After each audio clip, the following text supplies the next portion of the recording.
Hello and welcome to another episode of the TPCast. I believe this is episode 87.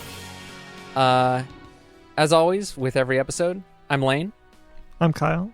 I'm Kevin.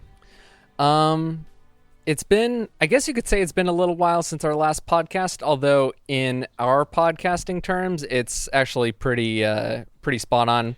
Got a solid two in this year at least. And I would say, in terms of how much we've made, like, you know, projects that we've worked on, this is probably like we have the least amount to talk about. This is probably our highest podcast to video output ratio. We've released more podcasts than videos this year. Layne, I have a question. You said you're pretty sure it's 87. How sure are you? Well, I'd say like I'm 95% sure. Did you check? I did check like a few days ago. We do have things to talk about. I'm not saying we have nothing. We have things that we have been working on. So first off, the last time we recorded, we did a fancy remote episode with each of us in two different locations. Yeah, I just so happen to have had some podcasting microphones and an interface to set them up with, so we were able some equipment. We were able to do a remote session, but the rules are a little bit more lax now. So, Layne, do you want to describe the? Yeah. So this is we're being adventurous. So last time we did our first recording via Skype and recorded separately and combined the audio files. This time we're coming to you from outside. We have kind of like a little portable setup here. This is our first ever backyard TPCast, you could say. Yeah, so you guys are good... Probably about 10 feet away and stuff. Yeah. I'm sitting right next to Kevin, though. Yeah. I see him every day. Kyle and I are in a bubble that Layne is not in. So I gotta say, so far this is pretty. I feel like the atmosphere is more relaxed. I feel like we should have been doing casual. it this way. Yeah, the whole time. So here's the thing about Layne's backyard, is that it is with like all the stuff around the giant trees and everything. Even though it's 87 degrees outside, we're in the shade, and it doesn't feel 87. I'm not all hot and sweaty, so I appreciate it. There's some kind of. It sounds like a creek. There's running water. I think your next door neighbor has a sprinkler or something. Although I would say like it's a pleasant sound. Yeah. It's not distracting and makes me have to pee. Yeah, it feels like we're next to a stream or something. Layne, on the other hand, like maybe a different story. It's a nice fountain, but we'll see how I am in about an hour or so. Do you know what that is? Yeah, it's a fountain. Oh, okay. Yeah. So if you hear some nice relaxing water gurgling or something, stick the microphone through that hole in the background, just roll with it. It adds to the soothing ambiance that we're going for on this episode. So in regards to the pandemic, since the last time you saw any of us, I would say maybe not so much Kyle, but between me and Layne, we have definitely expanded our looks. Layne, I would say even more so than me. Well, you guys made a video about that. Yeah. True, but then I shaved. Yeah, you had the beard, then it went away, and now it's come back. Well, I go through periods, so I grow it out a lot, and I just shaved it. But now what I'm doing that I've never done before is kind of shaping it, so it's a little less on the cheeks than it is in the front. I've been trying that out. It doesn't seem to make much of a difference, so maybe I can stop. See, what I do, I'm lazy. I just grow it out because I don't feel like shaving it. And then sometimes it's like, all right, it's too long now. Or sometimes it's like I'm wearing a mask at work and I just have to itch it constantly. So it's like, it's time to go.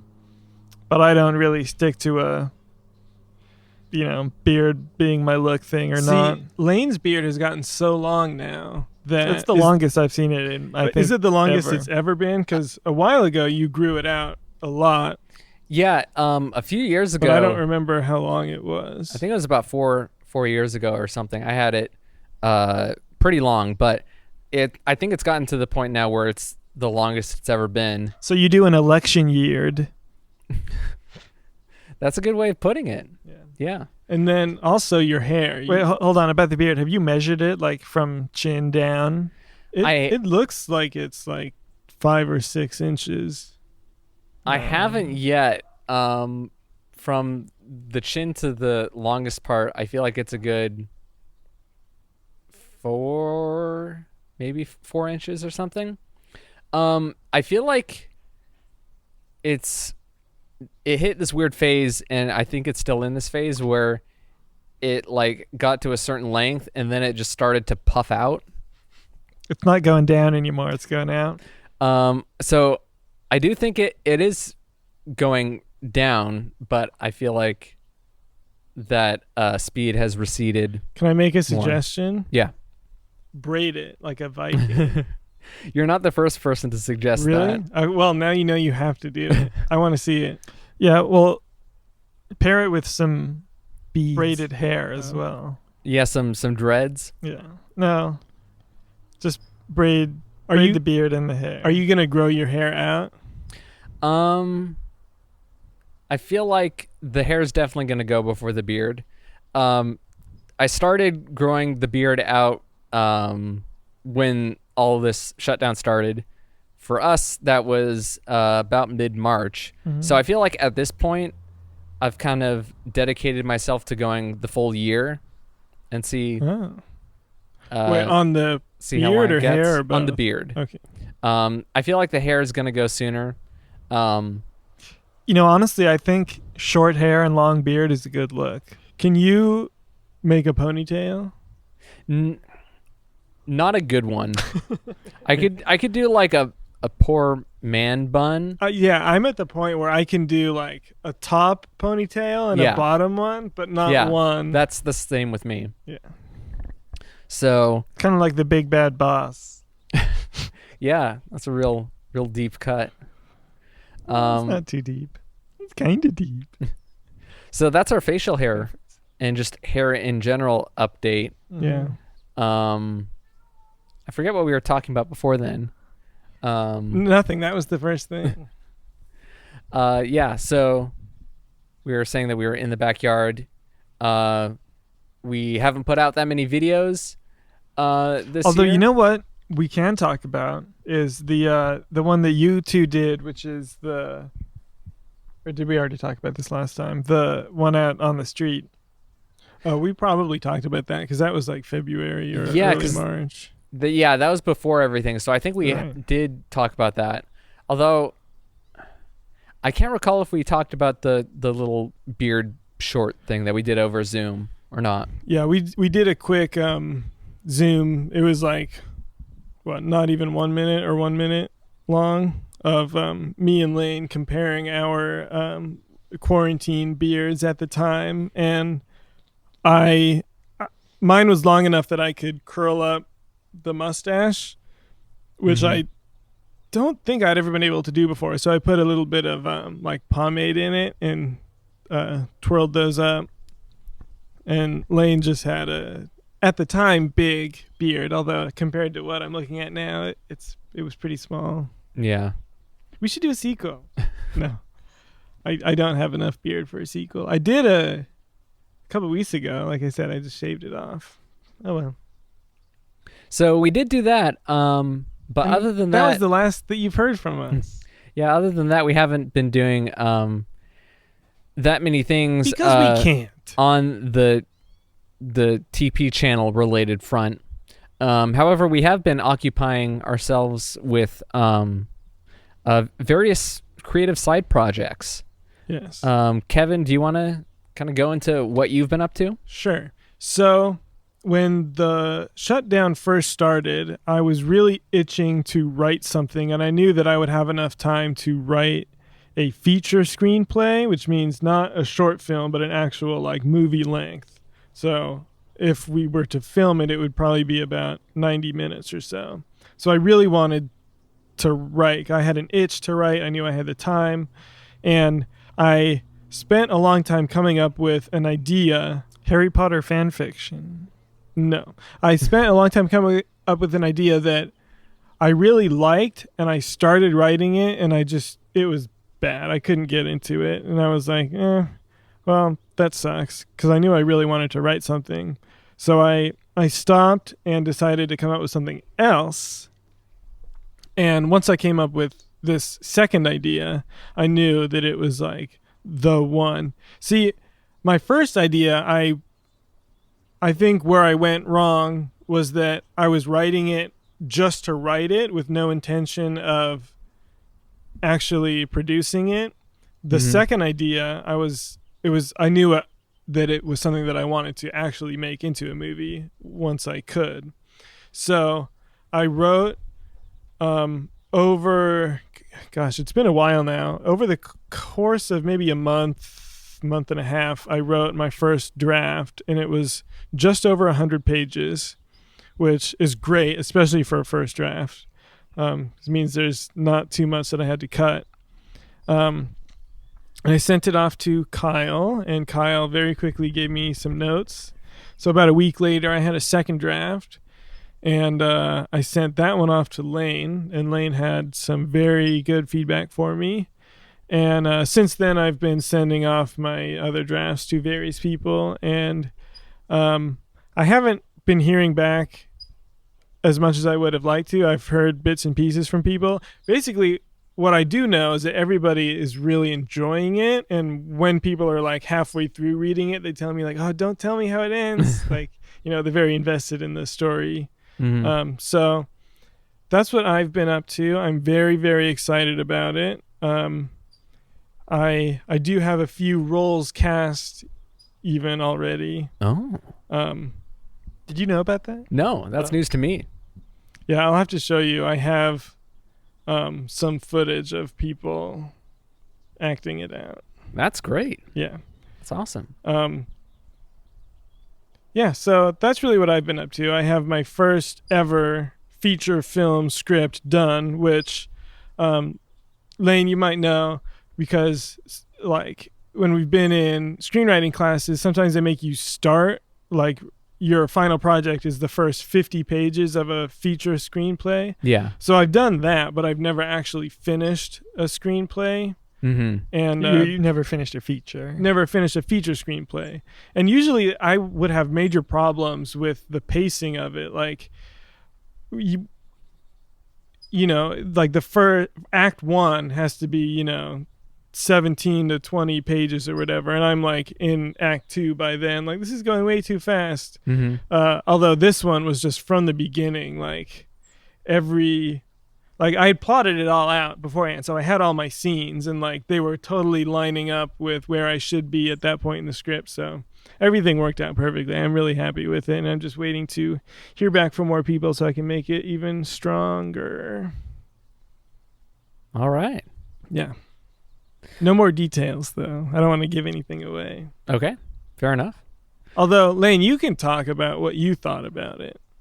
Yeah. Well, Can I? Yeah. Oh, both of you. Yes. Go ahead, Layne. Okay. Oh, I thought that it was like a very, I guess you could say like fresh take. I know Kevin had mentioned his idea for it ahead of time before I read it. So I kind of knew what he was going for, and it's like familiar and different at the same time. When you say it's familiar, you mean something like it's something that I would do, or like not necessarily that you would do, but I mean, obviously there's some respects in which that could be applied, but like familiar to stuff that I've seen, but it's like a few of those. And you then, can say who it reminded you of if you want to. Oh yeah, I think it reminded me of I want to say Quentin Tarantino was what I said. That's not what you said, but that makes me happy. But amazing I feel like compliment. that does apply. Who was it? I'll give you a hint. It was brothers. Oh yeah, the Coen brothers. That's right. Yeah. Sort of. Kevin's gonna get the Quentin Tarantino thing tattooed on his forehead. No.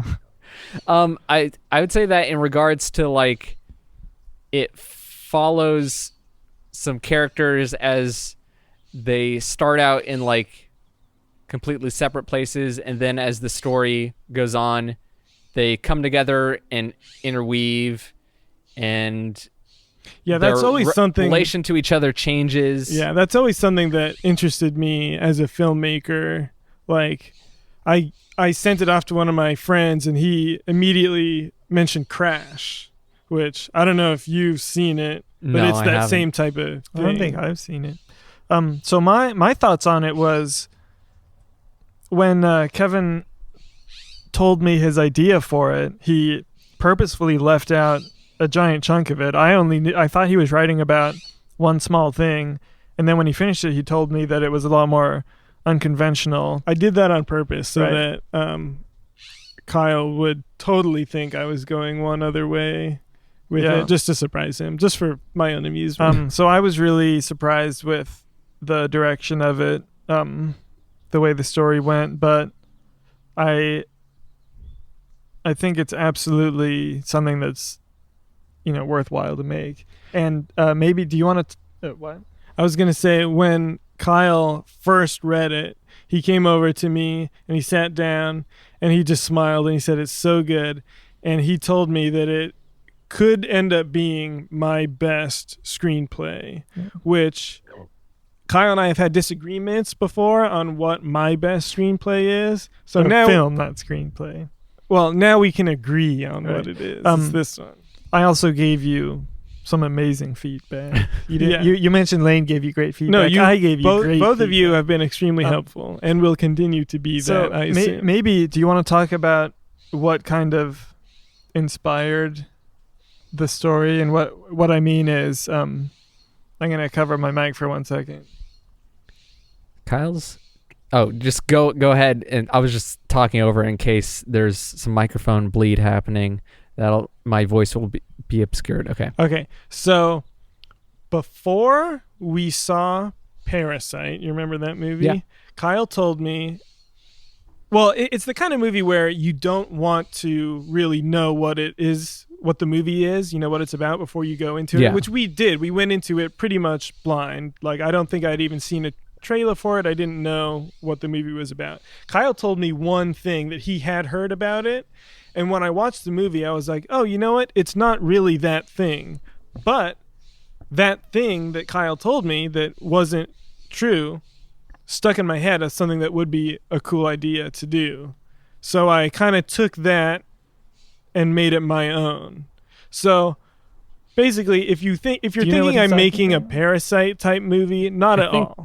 That was a great I think movie. so. Yeah. And although it's not comparable to what I wrote.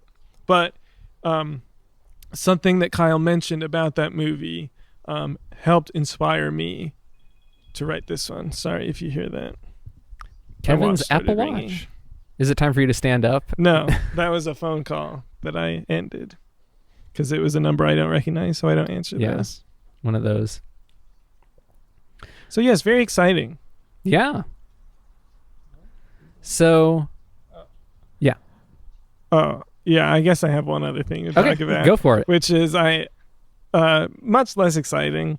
I have a new director's reel. One of the reasons I wanted to do a new director's reel is because I have this new movie that I'm working on, and I want to be able to send that to actors and whoever else I want to talk to and say, hey, here's a much better representation of my work now that I had a reel like I think It it was a few was years at the ago. end of 2018, beginning of 2019. So I have plenty more footage to work with now. Since then, I've done, a couple music videos and a couple more short films that, look much better than my other ones. So I knew I wanted to do a new reel.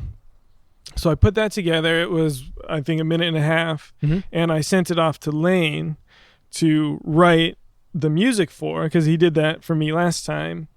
He does the music for everything we did. Yeah, I gave him such little instructions. Although I think I said I want it to be in a minor key. Is that what I said? I think you had said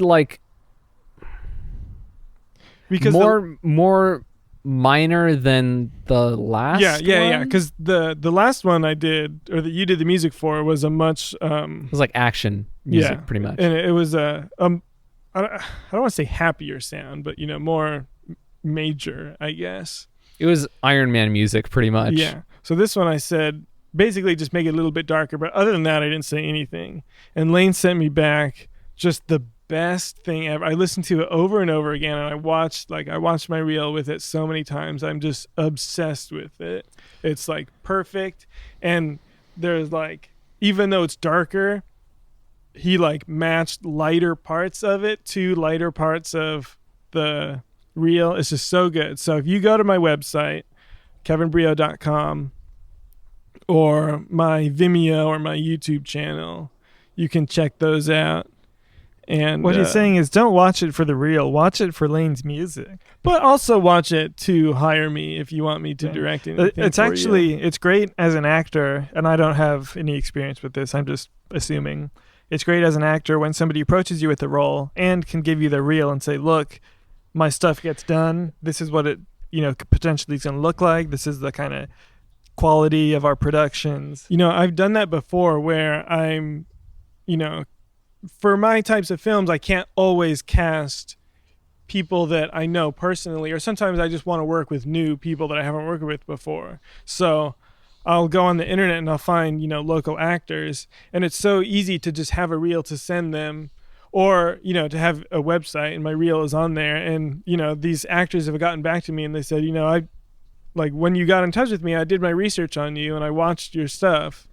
And then that's also great because that they know that it's, like Kyle said, it's going to get done. Like, you have no idea how many student projects the three of us worked on that didn't get done because it doesn't happen. We would film them and finish production, and then no one would get the footage and no one would edit it. Yeah, and that's what I don't understand. Why would you spend so much time working on something and then just not finish it? Like, so many people put so many hundreds of man hours into this, and it's just going to be a complete waste. Or maybe someone did edit it and didn't share it with anyone. I think that's why a lot of cast and crew that I work with regularly get really excited when I'm working on something new, because they know that they're going to end up with some new footage to put in a reel at the very least. That it'll get done. Yeah, exactly. That was also something that when I was doing Obliteration, I was telling people, like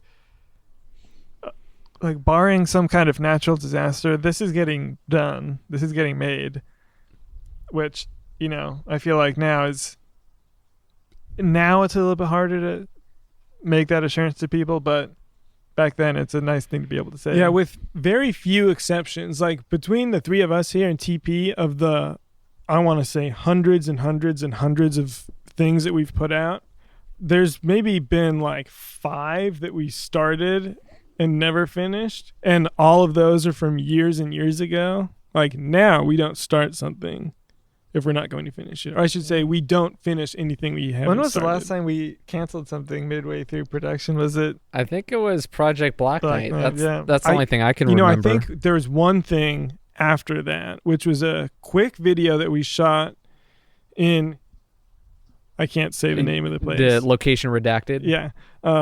Where we were on the wharf, do you remember? And we were doing finger guns.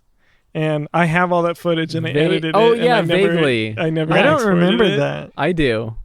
I do Yeah. now. Was I there? It was called like The Duel or something like Yeah, that. it was You were like there. it was like some quick film it? video. I think you might have filmed it. It was me and Layne. What like, year was finger that? dueling. It was impromptu. It was when It was we at least did- 5 years no, ago. No, I'd it was say. it was when we did the card one. I Jack of think. Cards. Yeah, Mm. because Layne, I think you had some kind of special like mustache or facial hair. or Yeah, something. I did. So wow. So Well, that now I want to see this. yeah, that must have been You should release this from the vault, from the 20 archives. 2016 at the latest.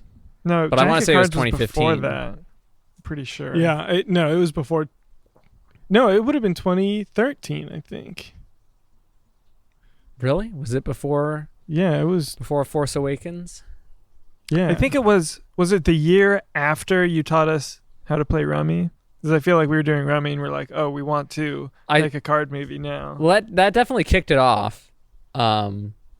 but I can't remember if that was the year. 2014 was the Hip House one. So, no. You know what?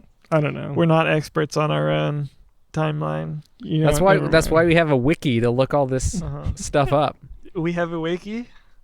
Yeah, Yeah, we ha- do. We have Wait. for a while. You guys made it. Wait, What? No, we had. Oh, wait. Yeah. Hold on. Yes, we do have a wiki, but isn't it like way not up to date now? Like the Marlin one probably is, because Marlin has a wiki. So Marlon has a page on the Machinima wiki, I thought. Okay, so Marlon has a page on the Machinima wiki. This was a while ago, like a really long time ago, like 10 years ago. And then one of you guys created our own wiki just Probably for us. me. And so when that happened, I, along with starting to create a bunch of pages for our videos, I took all the stuff on the Marlin page on the Halo Machinima wiki and ported that over to our own page. And so I guess it would have been a little less than a year ago. Once season 10 of Marlin finished up, I did go back and update that. So The Marlin portion? Yeah, Okay. the Marlin page on our wiki, so that's up to date. So pretty much on our wiki, the Marlin page, and then there's pretty much like a page that we have, which is like a master list of links to all of our Do you videos. mean season 11? Yes, I did. Okay. Thank you. So it is up to date, including the movie. Yeah. The movie Okay. and beyond. Mm-hmm. Kyle and I recently rewatched a couple of the season 11 episodes, and we were just dying. The startup one. The startup is so one, good.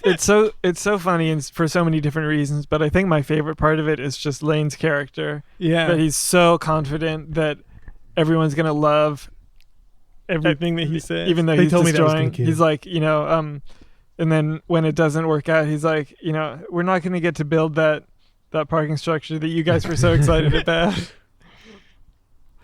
It's such a And negative. then he always gets it wrong. He's like, that's because it did, in response to something that doesn't warrant that response. It's like, Yeah. I'm almost there. No, I Okay. think startup, now that, we're like a year or so removed from doing the season, I think that one might come out on top as my favorite Wow. It's you mean of the season? of the season. Mm. It's for sure one of the best of all time. So good.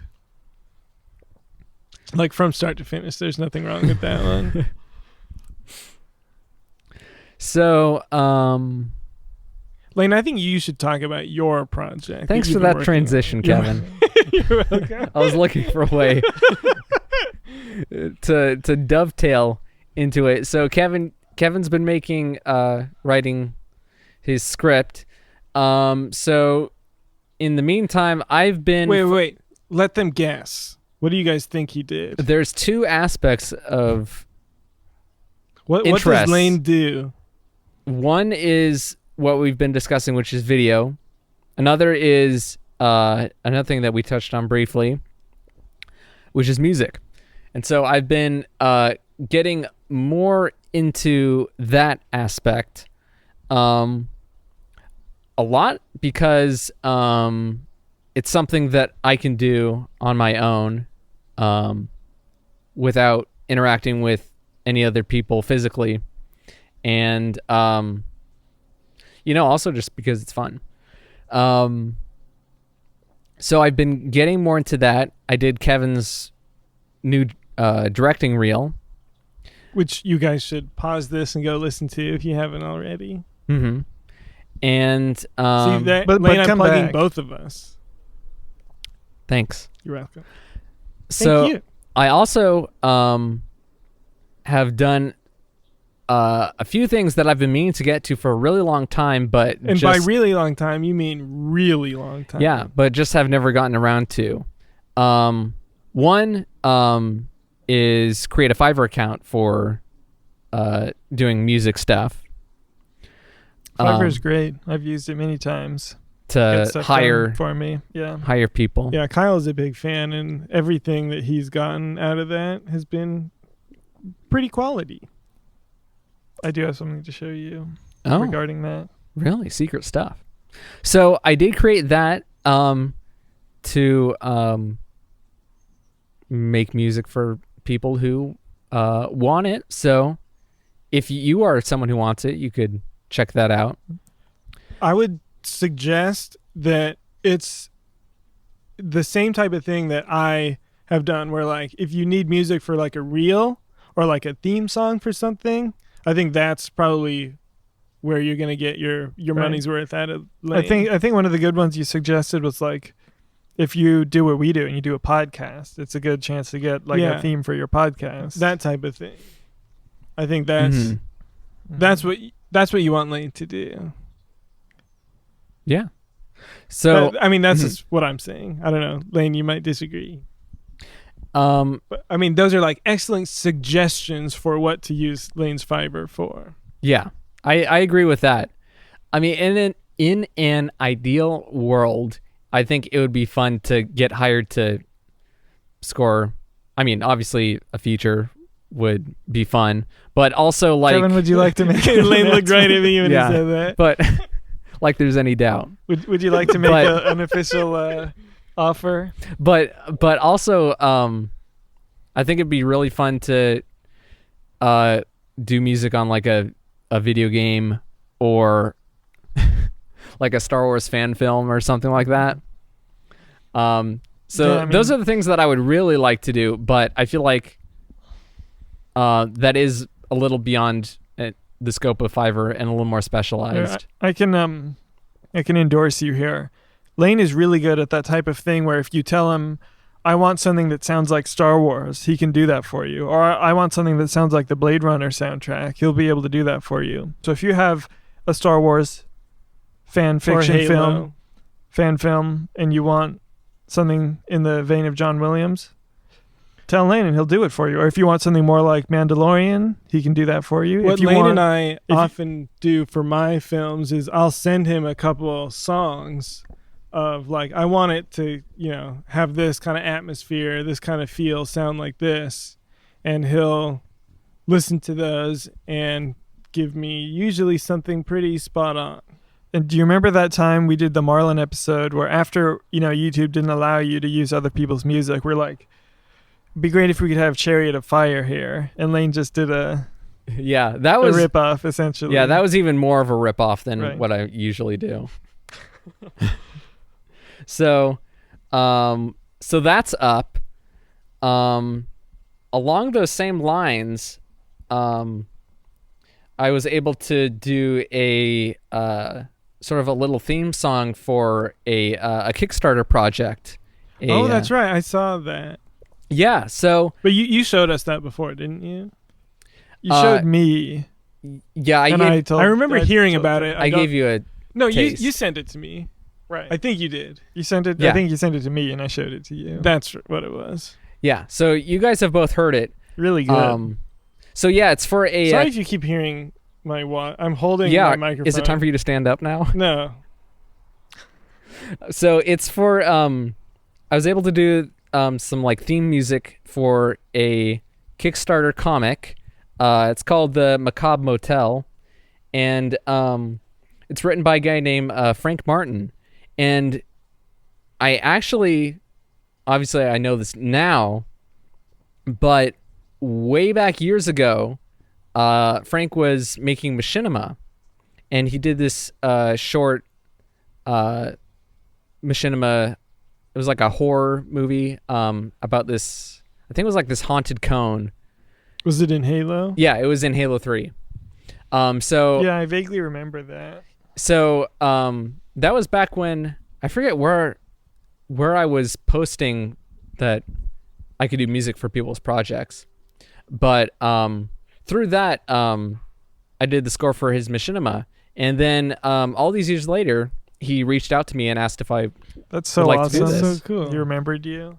Yeah, so Because like if he had done that with a bunch of other Machinima and asked a bunch of different people to do music and remembered that you were the one that he liked. See, that's another a nice reason to compliment. use Layne for your stuff is because he'll stick at and you'll remember and want to go with him again. By the way, Layne, I was going to say, if you want to start working on a feature film, why don't you start writing some themes for my characters? And already just get a way head start, like a way head start. Go way. Yeah, because, I mean, you've been making music for my films for so long. You already know what I want it to sound like without me having to tell you. So you go right ahead and get started, and I'll give you notes. And Kevin doesn't even have to ask you to do it. You know that you're going to. Well, I know because he looked at me when he said, "It would be great to do a feature film." I know, but why would you even ask anyone else? Exactly. So to wrap that up, it is if you wanted to back the project, it's the Macabre Motel on Kickstarter. You could find it by looking it up. And how can they find you? Wait, hold on. Oh, and in that Kickstarter, if you watch the video, you can get like a little sample of the song.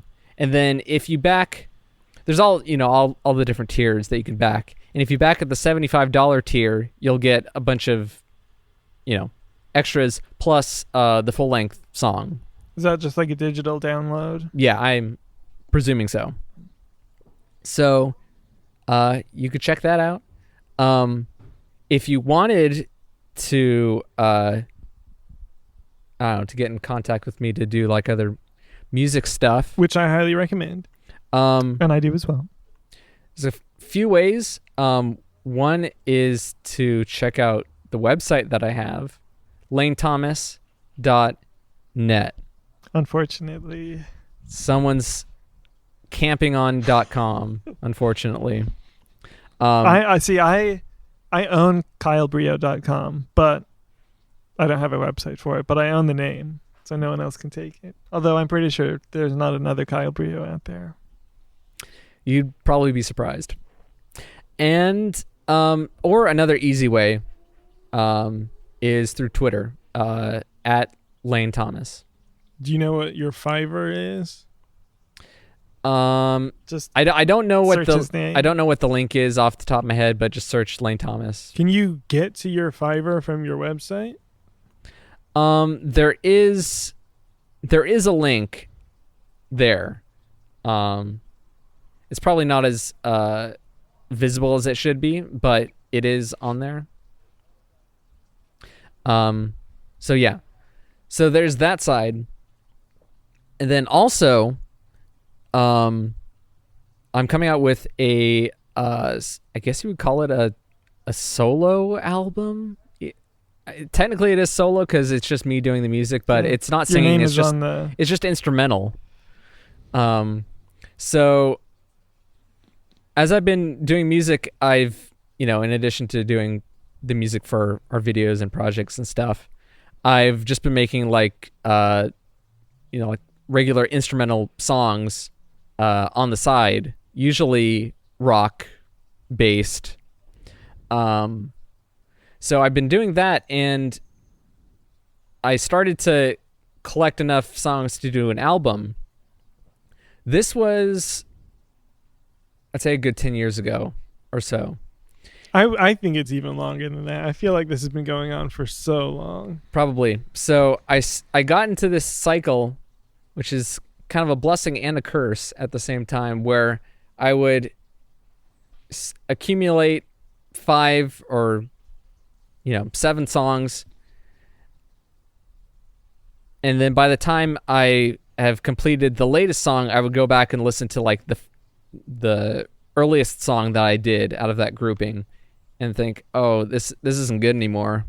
I can't include this on the album. I feel like every musician goes through something like that, right? Yeah, and so it got caught in that cycle, and it's good in that I guess I noticed that I was improving. It forces you to improve. Yeah, but then it never got made. So I was able to take the time to, because of all this, the state that everyone's in, and having a lot more free time, is to go back, take some of those songs that I was iffy on, and fix them up to where they're at a level where I'm happy with. And you didn't just fix up a lot of the songs, you also redid your album art. Yeah, that was another thing. I had again 10 years ago, I had come up with a name. I feel like the name for the album was even longer than that. Mm-hmm. I think it was before ODST came out. It was shamefully long ago. So I'd come up with a name for the album, and I'd made art for the album. And I remember thinking it was really good. Like, wow, Layne has some... Yeah, and the name I always loved. I was like, why is this taking so long? Because people, like, besides the music, they got to hear the name of this album. You know? Yeah.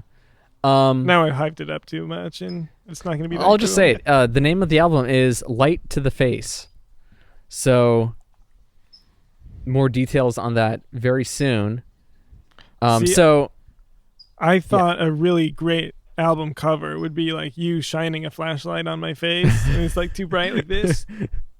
If it was more of like a comedy album or something more lighthearted, I would do that. I was worried that because since then, like the music, I went back and looked at the art and figured I could do better. So I did come up. It wasn't up to your standards. So I did come up with a new cover art that was sort of like a spiritual successor of what I had done before, but just cool. Vastly improved. I'm worried now that it's too cool for the music that goes with it. Don't sell your music short like that. You have to dumb down your album cover now. So anyway, that's coming this year. It's going up for pre-order if you're one of the suckers that still buys music. It's going to be up for pre-order on October 27th. And then the full thing is coming out on November 17th. So that's when everyone else, the majority of people, can go onto their music streaming service of choice and listen to it. Do you want to talk about the story behind the final song? Are you talking about the last song on the album? Yeah. Yeah. So, this is way long ago again, 10 years ago or so. It wasn't 10. It was when we were in college. Yeah. Maybe. Yeah, this would have been like 7 or 6 years ago, maybe. Okay. My memory is obviously about off, 2013, I think. Nothing too new there. So, Kyle and I forget who started it. I think it was one of you. We got into this sort of like these rounds of friendly musical competition where I'm not even sure if we had like a prompt or a direction, but we were charged with each coming up with a song and then presenting it to Kevin, and then Kevin would decide which one was cooler. Right. Yeah. And so the original battle that we had, we did two, and the first one was called Battle of the Full Package. And I had written a song that I was really, really proud of. And I came out on top on that round. I think we all kind of agreed that Layne's song it sounded a lot like a Skyfall ripoff, but maybe slightly worse. Well, I can guarantee you it was either worse. of those songs. I remember both of the other ones from the second round. So we decided, we'll do it again. And this one was called Battle for Package Kingdom. And can I say my story? Yeah. Okay. So when they decided to do this second round, Battle for Package Kingdom, Kyle was hyping up his song to oblivion and beyond. He was, every chance he got, it was, God, my song is so good. I'm so going to win. I'm so going to win. Well, you see, from my perspective at the time, it was actually like the best thing I had ever written, and I was super proud of it. No, it was a good song, but you hyped it up way too much. And so then it came to presenting day, and Kyle was like, I want to go second. We're going to have Layne go first so that, mine, doesn't. I don't want to blow you away too early or whatever. Okay, so Kyle's song was about 6 minutes long, and we asked Layne, how long is your song? And Layne's response, and I still remember word for word and exactly how you said it too. You said, "It's a 6-minute monster." Mine's a 6 minute. Okay, so we put on the headphones for me, so Kyle can't hear the song while it plays. It's just me, and I'm like almost tearing up at how good this song is. It's so good. It's beautiful. It's a wonderful, beautiful song. And Kyle, upon seeing my reaction, was probably a little deterred. I don't remember being deterred. I remember thinking like, I got to hear this. Because Kevin's reactions were like, not that you guys can see what I'm doing, He's but making it's like bunch of like surprise, shocked face. yeah, but like faces. with a smile too. Like, oh my God, this is incredible. pure elation. And so then Kyle's song comes on, and like removed from the competition, it's a great song. And like I can think back to it and go like, I love this part. I love this part. It's a great song. Yeah, and I did some techniques too that I'd never done before. Yeah, some mixing exactly. techniques. Compared to Layne's song, it was not a competition. Layne's song completely blew me away, and Kyle's did not. And I'm happy to admit that I deserve to lose that one. Layne's song was too good. And I remember, because Kevin had the headphones on, but then we listened to it just the speakers so we could all hear it. And I was absolutely blown away. It's without a doubt my favorite song that you've ever written, and that includes the stuff that you've done for our movies and the stuff that we've written together. So as That's your the best years song. have gone Thank on you. and Layne continues to modify his solo album, I feel like Kyle and I were always asking, like, is this one gonna be on there? Like, it has to be on there. Yeah, so I feel like I could pretty much say like, Now I have to stand. oh, did your watch tell you to do that? Yeah. So everything, like that song is kind of like what kickstarted, I don't know if I would say like a quote unquote modern phase in my music making, but like the phase at which like everything past that is salvageable and Would has you say has some content that could be So like released publicly. nothing that you wrote before that song is on. I don't believe so. it started a need to redo your album because nothing was up to the standards of that one. Yeah, pretty So, much. Yeah, this one is the oldest one on your album now, right? Yeah. And Yeah. the best. Yeah, so it is the last song of the album, so that's only fitting. And it's pretty close to like the one that you had showed us originally. It's pretty much all that same instrumental. You just changed a few things, right? Yeah, like I added some background rhythm elements to some of it, like some shakers and some claps. And then also some good sounding guitars, which that was actually a surprisingly late addition. Yeah. That was only a few months ago when I got that in, and it made a huge difference. Layne, Yeah. did you name all your songs? Because I don't think you have shared with us Okay. the track titles. Yeah. By the way, I'm not sure if I mentioned this is an instrumental rock album. I think that's kind of what I've settled on, although it drifts into like jazz-y elements and Electronic? elements in there. So it Covers just, a lot of ground. yeah, just so you get what's going on. But so I like to create these songs for fun, but then I always get stuck in this conundrum of I never know what to name them. And for me, that feels like it's like the hardest part. And I'll just name, when I'm creating like the project on the computer, I'll just name it something that just like comes off the top of my head. And then I find like A working title. yeah, and then I get stuck with that for the longest time, and I don't know what else to call it. So once I had gotten all these songs together that I wanted to put on the album, I sent them to you guys and asked for name suggestions. And slowly I cemented some of the name suggestions. The final song has always had the one name, right? Pretty like when I first created it for the Battle for Package Kingdom, the project is still called Battle for Package Kingdom. Oh, really? So it was sometime after that it got its name. Yeah. Yeah, so you guys gave name suggestions and mentioned what you guys were feeling, what vibes you got from the songs. I think, if I'm not mistaken, I don't think I ended up using any of your suggestions directly.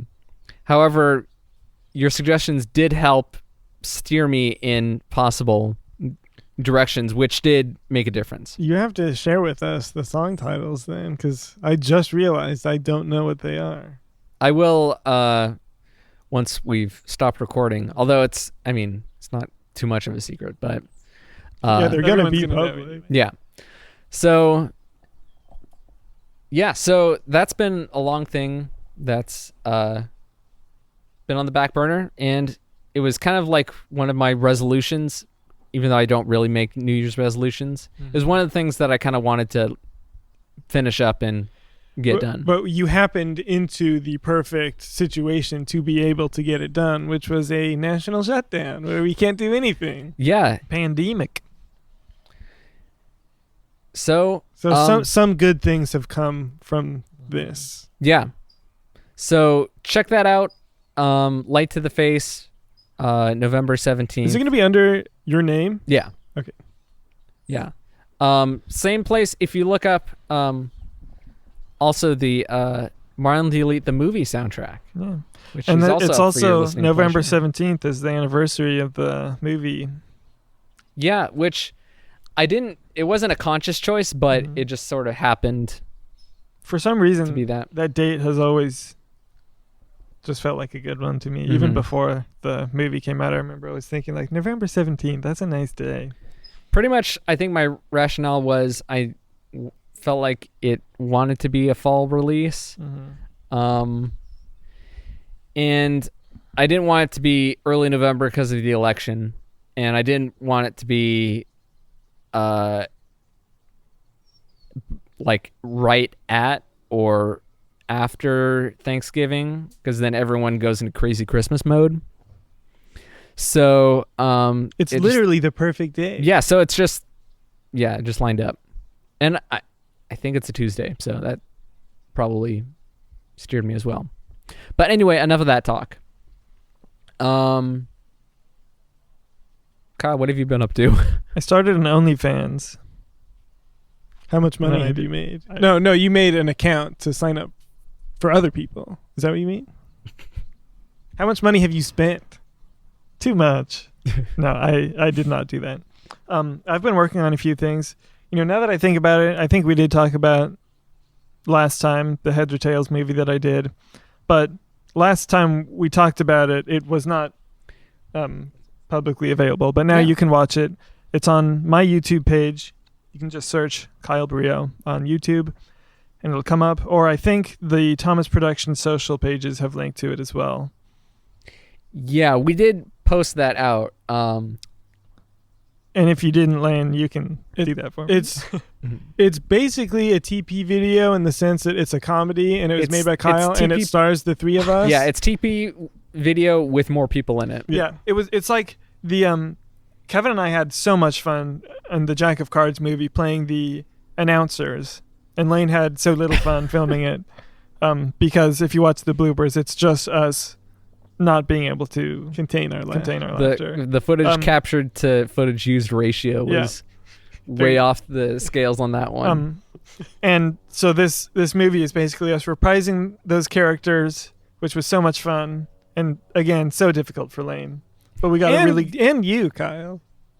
You can keep it together. Well, at least this time I knew what I was in for. I don't think the bloopers are public for the Heads or Tails yet, but we'll have to make that public because it's again. Well, there's like so 45 minutes of bloopers. Yeah. Plus, there's bloopers from all the other cast members as well. But yeah, that's out there. Layne plays an excellent referee. It's a lot of fun. In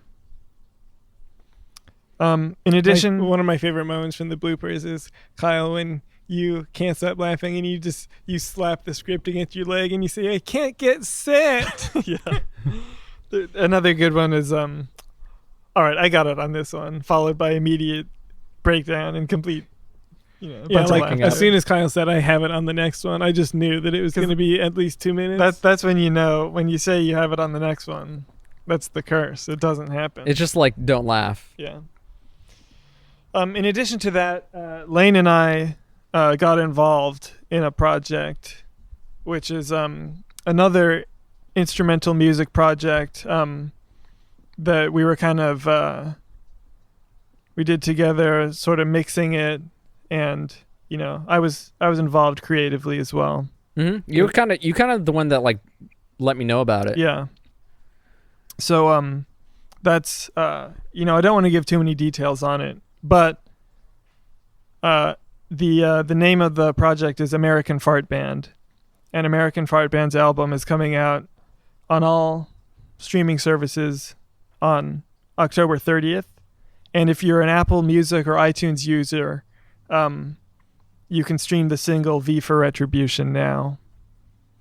So, what kind of music is this? So American Fart Band is a metal band, Okay. an instrumental metal band. The cool thing about it is that it's what? Layne asking. I'm asking like I don't. mix Yeah, the I'm album. asking like I don't know. I'm the voice of the people here. The cool thing about American Fart Band is that it's instrumental, but all the songs are structured in a traditional kind of verse, chorus, bridge way that makes it easy for vocalists to, practicing vocalists to grab a song and just do whatever they want.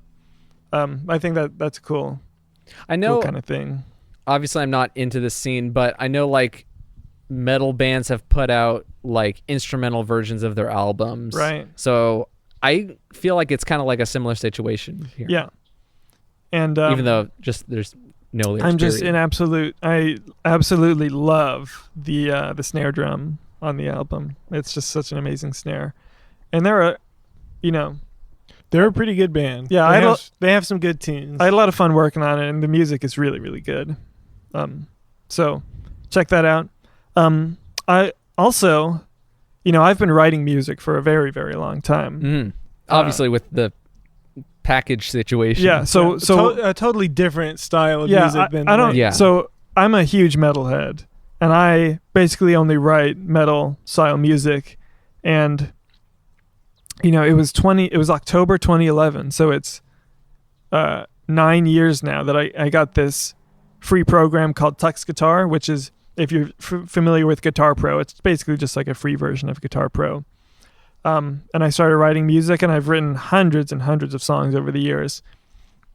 Kyle, I would say, writes almost every day, if not every day. He's on that program writing. It's like if he has a moment to spare, he'll be on there, and it's not like work, like, oh, I have to do this. It's just like he's probably not even thinking about it. He's just mindlessly writing music. It's one one of of those, so much fun doing it. It's like one of those situations, like when I'm making music, Mm-hmm.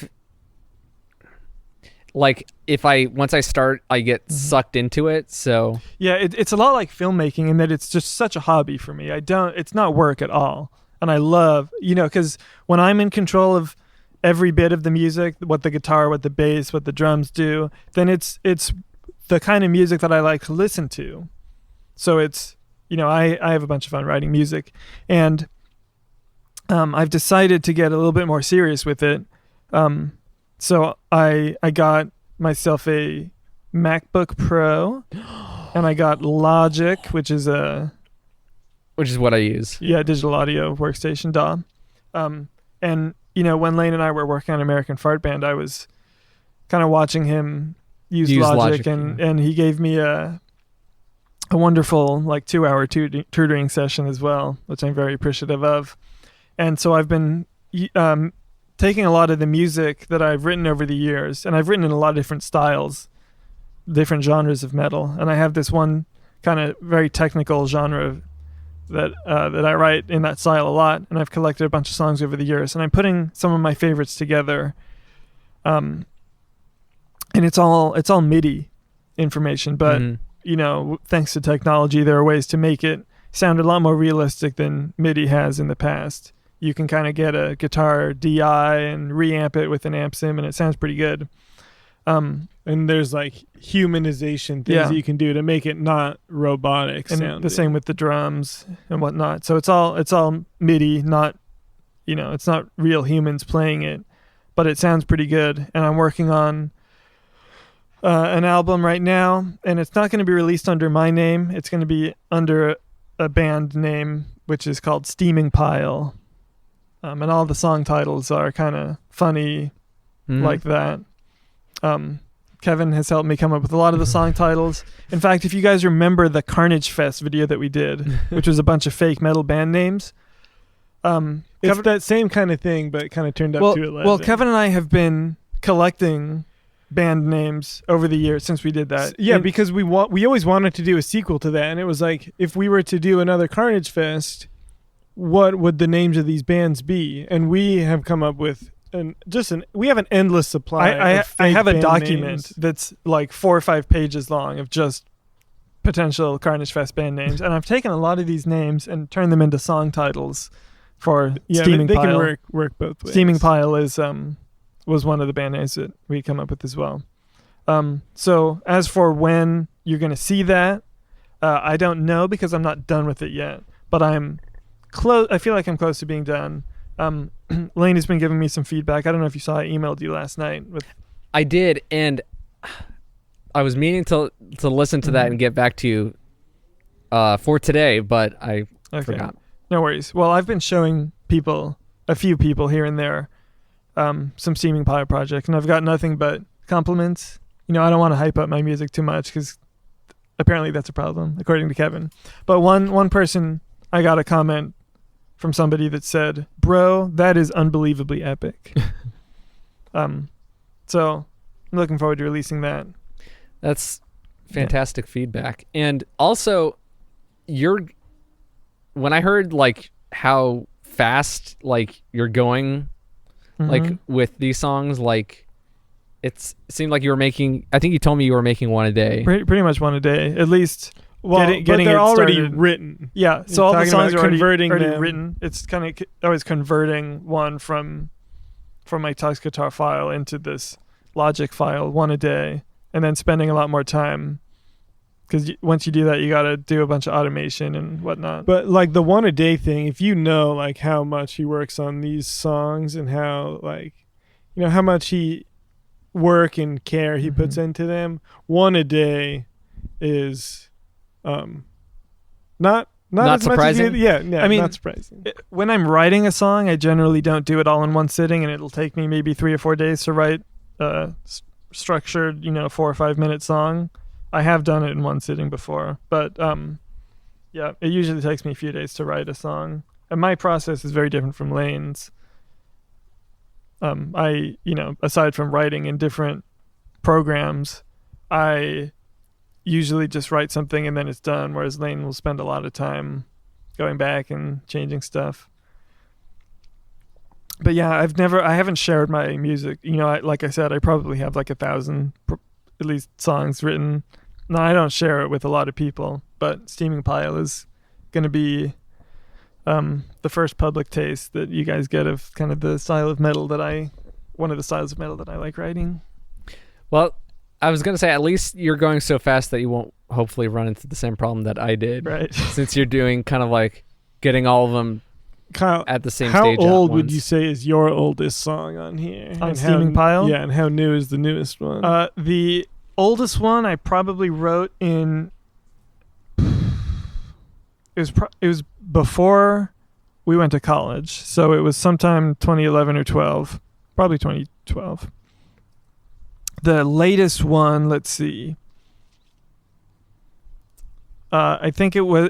I wrote it around the time that Mass Effect Andromeda came out, so it was like March-ish of 2017 or 18. I want to say. I think that was 2017. Yeah, something like that. Yeah, I don't know. So it spans a long time. Nice. Well, that's great. Aside from the music aspect, how are you liking the Mac? I do like having one. I'm familiar with Macs. I've had some before. Kevin gave me one of his old ones for college, and typically I'm a PC guy, but I'm proficient in Mac. I do enjoy it. I will say I feel like I should have gotten one with a, what's it called? Solid state. Mm-hmm. I got a hard drive, SSD. which for Logic tends to have a little bit of a slowdown problem, but I'm not like a pro master. I do it for fun, so not a huge issue for me yet, but I'm enjoying it. It's very fast otherwise. That's nice. Yeah.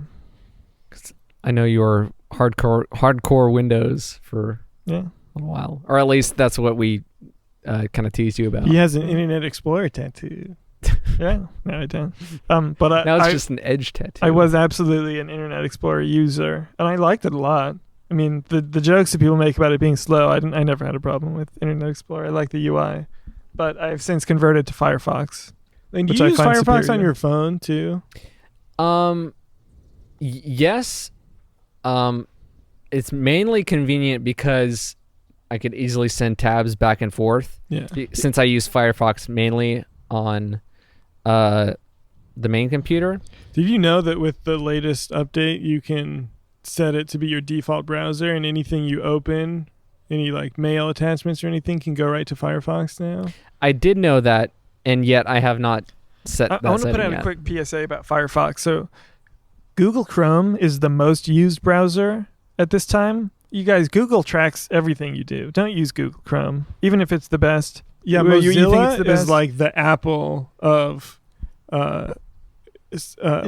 And Of browsers. Browser. and that's with right. with Firefox, it gives you so much customization with where you can put everything, like the back buttons, the home button, the refresh. You can put that anywhere on the browser, so you can make it look and feel exactly like Google Chrome, but And- you don't have to use Google Chrome. Yeah, and it's all geared towards your privacy in the same way that Apple is.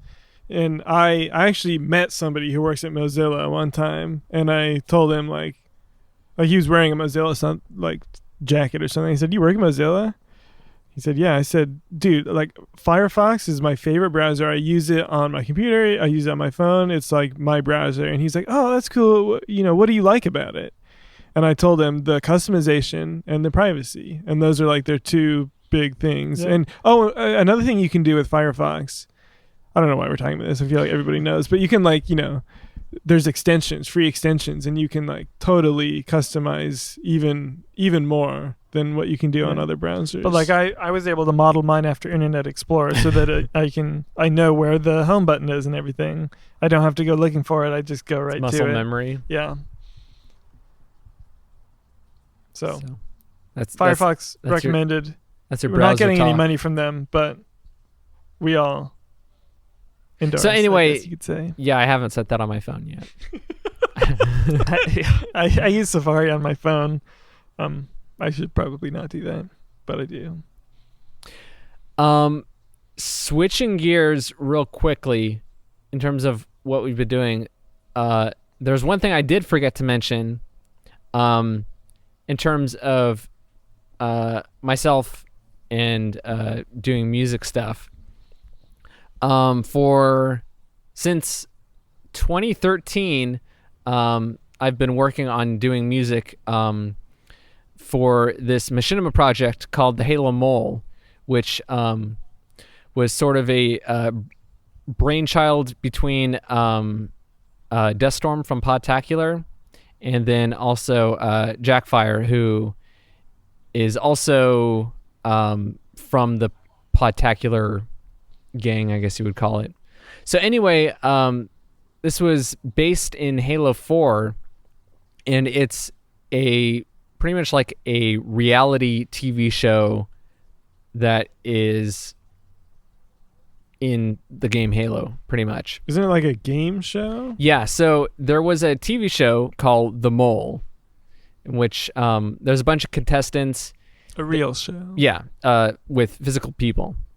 Is And it BBC? I think so. I know I haven't seen it. But it's a bunch of people, they do different tasks, and secretly one person is trying to sabotage everyone. And then at the end of each task, everyone has to try and guess who the mole is, and they vote people off. Sounds like Among Us. Or Survivor. I haven't played, but it sounds like that. Yeah. So this has been in the works for a really long time, and it's finally come out. So you guys can go and check it out on YouTube. Just search the Halo Mole, and I'm sure it'll come up. There's, at the time of this recording, 2 episodes are out. By the time this goes live, there's possibly going to be a 3rd. So go and subscribe to the YouTube channel. And if you like Halo, which if you're listening to this, you probably do, it's worth checking out.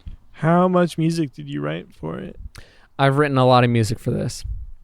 So this was many years ago when I want to say around 2015 or so, when we were actively working on it before taking a bit of a break.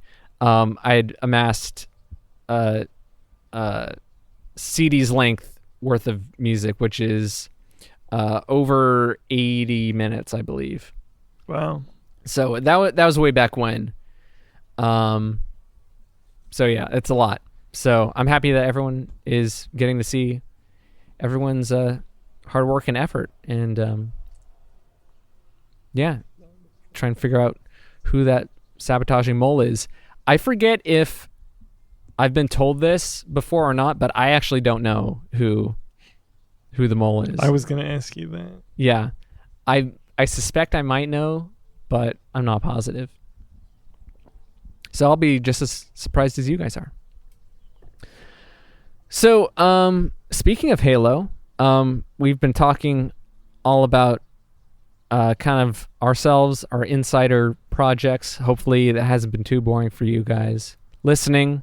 It's never boring for me to talk about myself. But obviously, we've been consuming other stuff, and I've also been wanting to consume other stuff despite it being delayed. We were so close. So close. Halo Infinite was delayed since our last episode. So here's what I was going to say when you brought that up before we started recording, was images have now leaked of the Xbox One or Xbox Series X, I believe Series X, box art. And it looks like on the back is a giant Master Chief. Like, Ooh. they had all these boxes already produced probably before it was delayed.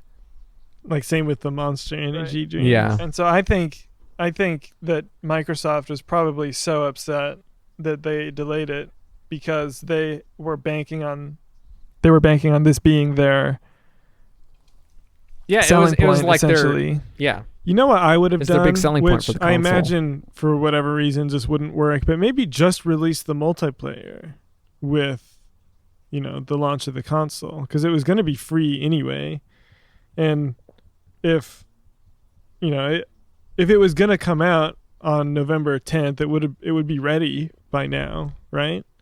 You would think so. And but they did a lot of marketing too, like not just the Monster Energy thing, but Layne, have you seen their Taco Bell commercials that are narrated by Steve Downs? yeah, Now we want Taco Bell. there's that. I think they also announced there's some other promotion with like Well, I think Nabisco the or Taco Bell something like that. commercial is advertising that they're giving away the Xboxes. It's not Yeah. exactly a Halo commercial, but it is, themed, Halo themed.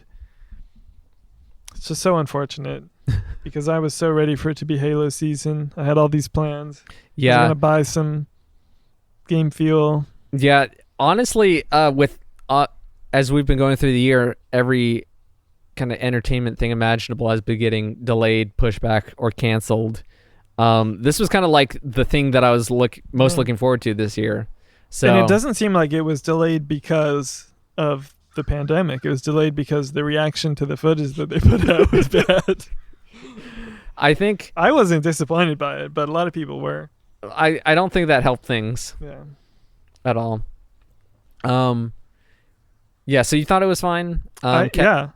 Kevin, any thoughts? No, I thought it was great, and I thought, in particular, I liked the music.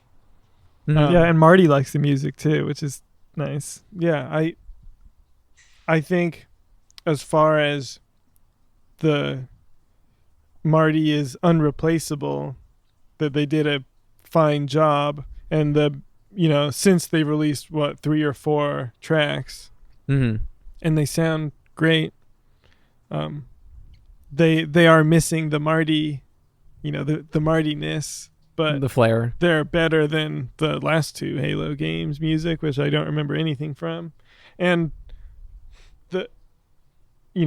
I wasn't too disappointed by the graphics. I thought they looked fine. The only thing I would change was the UI of when you're about to pick up a weapon and it doesn't display the outline. It shows you the name, which makes no sense. And I feel like that might have been an early build where they didn't have all that ready yet. I don't know. Yeah. People were disappointed by the lighting. They said it looked kind of flat, and people were disappointed by the enemies, like the Craig face, that it's just blank, and that the brutes aren't hairy. But you know what? That's all really nitpicky stuff, I feel like. Like, I thought it looked like a next-gen game. It looks like something that you couldn't play on Xbox One, even though I guess you could. Since all that happened, they brought on Joe Staten, right? Mhm. And that was very exciting for me. That's going to be like... Although to me, selling point in to their me. press release, it sounds like they gave him a title that means nothing. And it almost sounds like they hired him just so people will be happy. I'm sure I'm wrong. I feel like the way that they phrased it, it almost made him sound like the whip cracker Yeah. to get this thing done. Even though I obviously hope that he's able to do more and contribute more. Well, they didn't delay it to a certain date, so it could be a year. We don't know. They have all the time. See, in when the world. they announced that they delayed it, I assumed it was like just pushing it back a calendar year, like November of 2021. Mm-hmm. You know what? Oh, never mind. I won't talk about that yet. Okay. So yeah, I'm disappointed in that. I was like being this being the thing I was most looking forward to. I was gonna go all out. It was kind of gonna be my 4K upgrade, in terms of getting a 4K TV, getting the Series X, And then you can suck on a this 4:3 standard definition small Yeah, one of those television. bubble screens. Yeah, For years. it'd be black and white, one of those 1950s with the rabbit ears. Yeah, but because Infinite was delayed, I didn't see a reason to like pre-order an Xbox Series X. And it gives you more time to do your research on what kind of TV you want to get, Yeah, and some additional time to save up for. I mean, it's an expensive console, but I feel like between the Series X and the Series S, for me as someone who owns a 4K TV, the S is not an option. I have to get the Series X, which I'm fine doing. You know, I got the Xbox One X, Project Scorpio. You know, we were in on that because we like having the most powerful one that can take plus- advantage of our TV and everything. So. yeah. I think that was one of the impetus for you guys getting the X was because you had got the 4K TV. Yeah, I can't imagine that I would have upgraded if I didn't have the TV. If I just had a 1080, I see no reason to get an Xbox One X. I will say, I'm not sure if I mentioned this before, I borrowed Control from you guys. Yeah. And I don't know how your experience was with it, but that game did chug on my Xbox. I think I don't remember having any problems with it. Okay. Yeah, it was like really slow to load and dropping frames. Yeah, it had some loading time issues, but I didn't have any frame rate issues. Although I've seen people have done like side-by-side comparisons of loading games like Control or Red Dead Redemption 2 in the Xbox One X and the Series X, and it is so much faster on the Series X. And somebody, I think it was IGN, did a video where the guy's like, I already never want to see my Xbox One X again. You know, I'll tell you why the Halo delay didn't bother me as much as you is because I've gotten so into Apex Legends. I can just play that game. Are you an Apex master now? He's an Apex Legend. Yeah, I'm pretty good.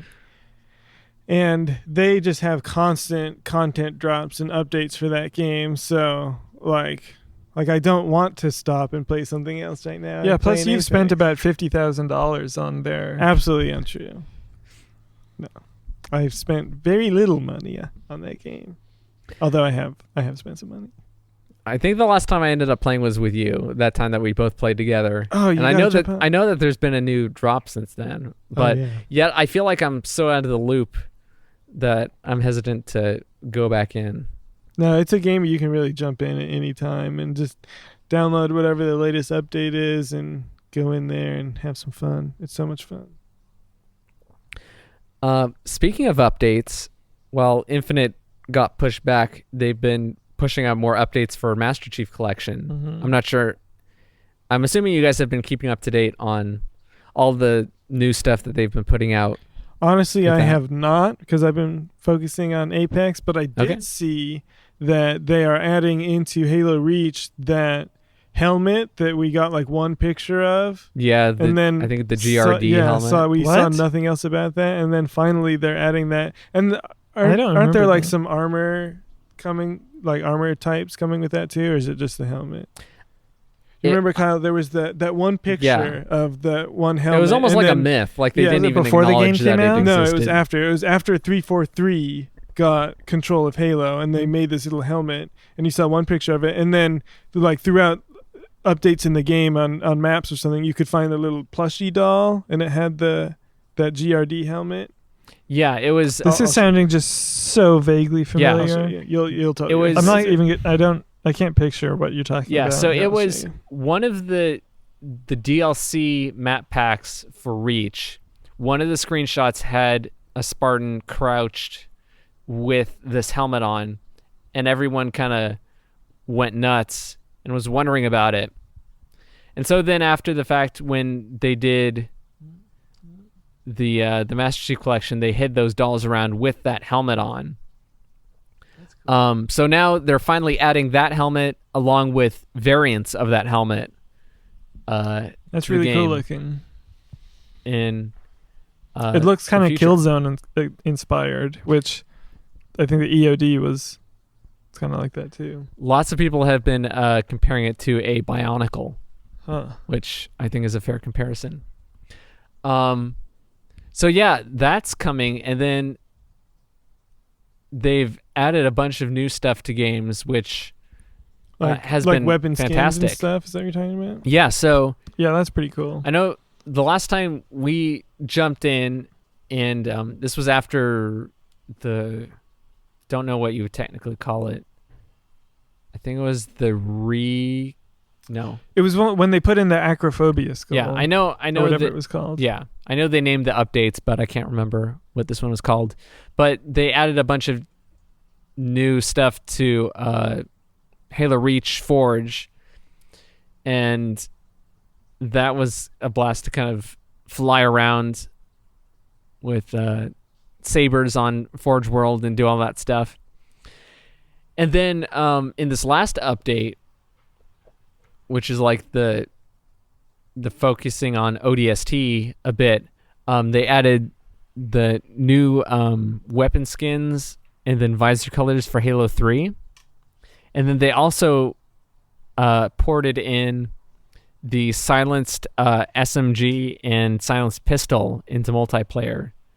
And so those have been fun to mess around in. And then also we have Firefight ODST matchmaking, which we've never had before.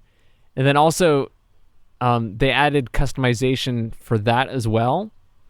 So before, I think the settings for doing that were very limited, but they've expanded those way more. And so like one of the things that you could do now is on the map Lost Platoon, which is like the open safari firefight map, you could swap out like what vehicles are there instead of a Warthog. So like you could spawn in a Hornet and fly around in that Oh, that's cheating. So yeah, I flew around on that, and you can get to some interesting places on the map with that, which was fun. So that's kind of like what I've been playing mainly, earning all these points to try and unlock as many things as possible. I've been playing. I've got the nostalgia bug, and I recently bought the Bioshock collection, which the remastered for the the current gen consoles, and Bioshock Infinite is a 10 out of 10 in my book. It's always been one of my favorite games since I played it. And so I replayed that one. I replayed Bioshock 2, and then I replayed Bioshock 1, and been having a lot of fun with that. I don't like Bioshock 1 as much as the other two, but still had a lot of fun. And then I also got Crisis Remastered, which I played the original one on PC years ago when I had Windows Vista, and I had a big problem with that playing it. Well, you should say, if you're wondering if my PC could run Crisis, Yeah. it couldn't. I mean, it could run it, except that there wasn't really any audio. It was like you'd hear something for half a second, that would cut out and come back in and come back out. So there was basically no audio. I had to play with subtitles on. And the game was hard, and I don't know how I got through it with no audio, because playing it remastered, it was hard with audio. And I didn't have as much fun as I thought I was going to. But I played it anyway, because I kind of felt like I never really played that game, even though I finished it, just because I couldn't You didn't hear get to experience I couldn't hear anything. So now I've played Crisis, and I can not recommend it. But Crisis 2 and 3, or 2 was much better. I never finished 3. 2 was really good. And 2 had music by Hans Zimmer. I feel like I ended up playing one of those on like a 360 or something. Yeah, Crisis 2, I got that one, so you might have borrowed it from me. I mean, And I was didn't a buy it, so I 360. definitely borrowed it from Yeah. you. And Crisis 3 was like a Games with Gold free download a few years ago, and I got it, and I didn't really enjoy it. I didn't finish it. Are there, I mean, obviously besides Infinite, are there any games that you're looking forward to? Or Well, Cyberpunk, which is coming out very soon. I think Kevin has it pre-ordered.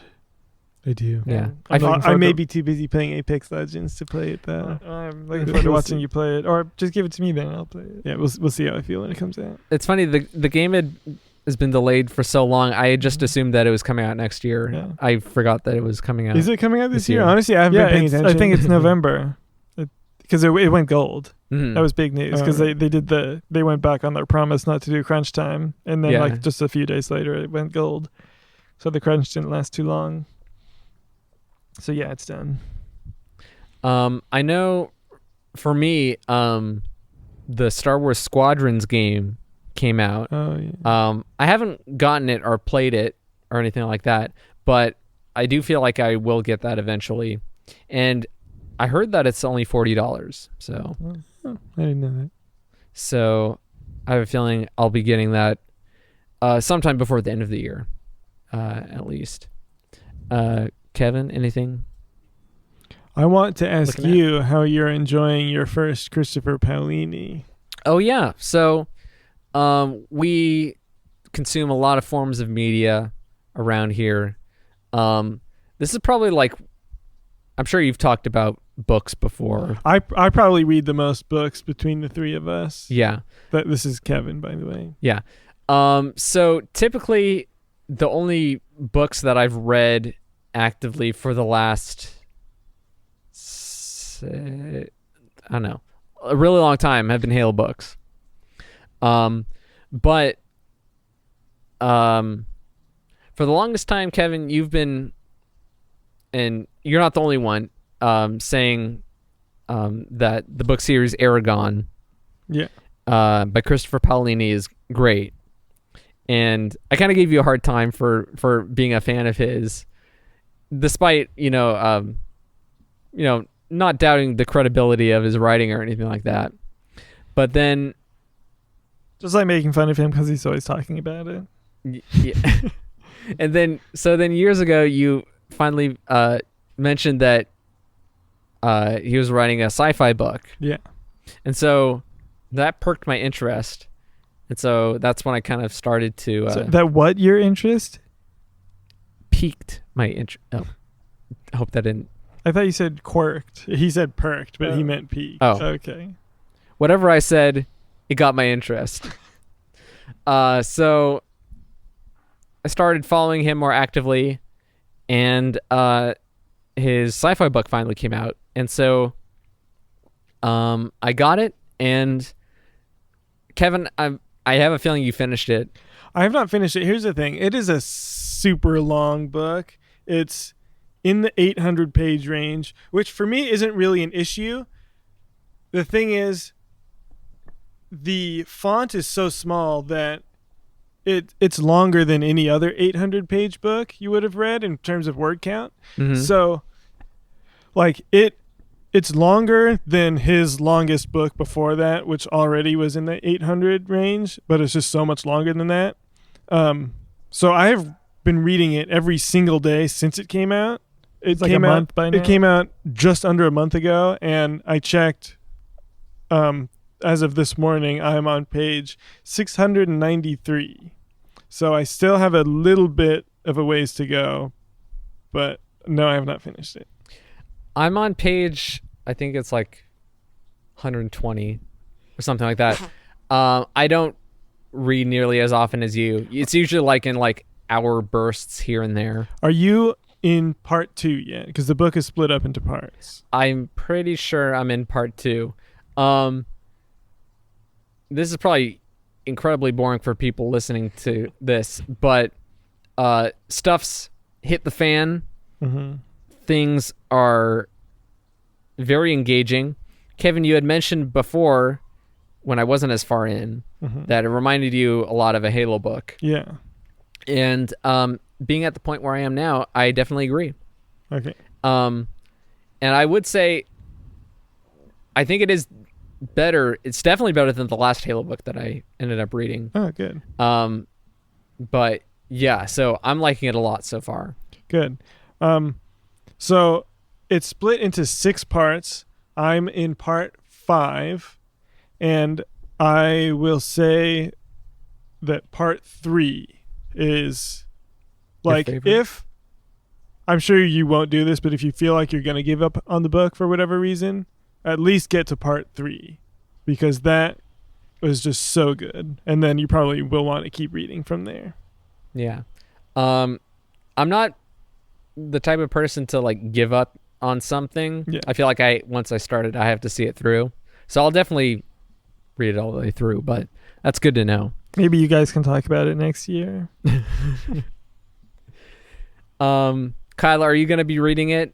I think I actually might. I've never read a Christopher Paolini before. I think I started Aragon and gave up. Yeah, after all my trying, neither of you wanted to read either, any of the Inheritance Cycle books. But now that he has a sci-fi, you guys are all excited. But hey, that's okay. I think didn't you say that he was kind of inspired by Mass Effect?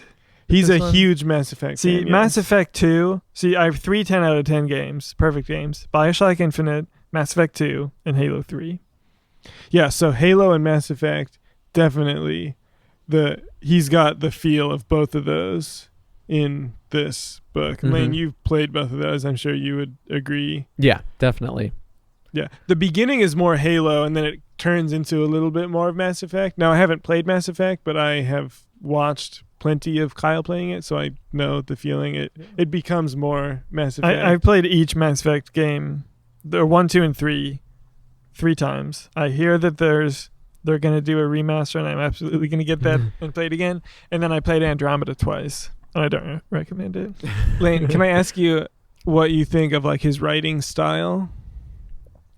It came across as very digestible, and it felt very modern. Yeah. Yeah, just really easy to read. Yeah, he's so good at that. Yeah, good. I appreciated that. I'm glad you are enjoying it. Yeah. By the way, the name of the book is To Sleep in a Sea of Stars, in case you wanted to get on that. Another thing it reminded me of was the series The Expanse. I've heard that before, although I have not watched that show. Mm-hmm. I know I mentioned it to you before. Yeah. I'm not sure where I was the last time we recorded this podcast, if I brought it up on there or not. But I watched the whole series and finished it, and I did like it. I definitely liked it. Do you watch? Sorry, go ahead. I was gonna say, I think the first 2 seasons are like the best, and then the third and fourth ones are a little more on the iffy side, but I think it's definitely worth your time. Do you watch The Boys? Yes. I haven't gotten around to the second season of that, but I really enjoyed the first season. Kevin and I are on season 2 right We're about now. halfway through. Yeah. Mm-hmm. Really enjoyable. A reason why I haven't been getting to The Boys yet is because I've been making my way through Mr. Robot. I thought you were going to say The Sopranos. Oh, I'll get to that. Okay. So I'm on the last season of Mr. Robot. And Kyle and I watched the first season of that show, but nothing beyond that. Mhm. I'd say having gotten to this point, I like season 1 the least. Interesting. So I feel like if you had issues with season 1, it's worth giving season 2 a shot. My issues with season 1, I won't get into spoilers or anything like that, but I felt like season 1 felt very light. I don't know, lighthearted or something. That's not quite the right way to describe it. But season 2 and beyond, I feel like the show takes itself seriously. And that's something I felt was lacking from the first season. I think it was something I enjoy. During or very shortly after season 1, SNL spoofed it. And they were making fun of the cinematography, that you'd have like a character just looking at the very edge of the screen talking to someone rather than farther back into the frame.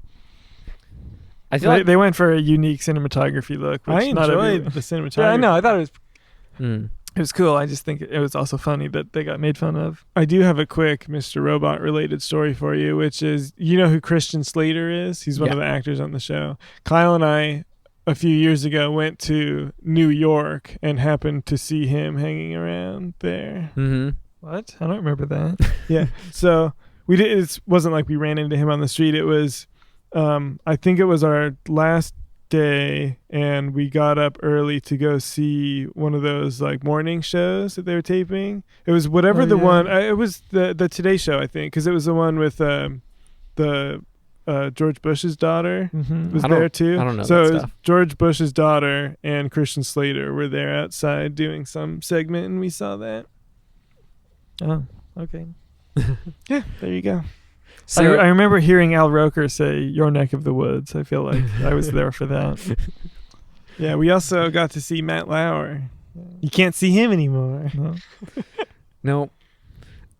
So, yeah. So Yeah, Matt Lauer showed me something very inappropriate.